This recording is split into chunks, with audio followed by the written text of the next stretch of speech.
চেয়েও গ্রহণ লাগিয়ে দিয়েছে।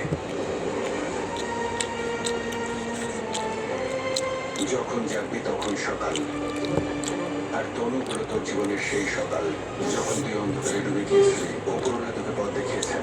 এখন তুই ভালো আর মন্দের তফাৎ করতে শিখেছিস। তনুই তোর জন্য উপযুক্ত, আজও এবং ভবিষ্যতেও। কিন্তু আমি ওর সাথে খুব অন্যায় করেছি। তুমি আমাকে এত সহজে ক্ষমা কখনো করবে না। আমি কথা বলবো তনুর সাথে, বোঝাবো ওকে। এবার শুকনো ডালে ফুল ফোটানোর দায়িত্ব ওর।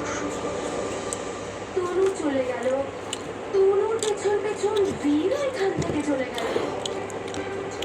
এবার দুটো ফ্যামিলি একসাথে হবে আর তারপর আচ্ছা, আমি তো না হয় ওদের সাথে অন্যায় করেছি, কিন্তু আপনি তো সবসময় তনু ভালো চেয়েছেন মিস্টার অমর।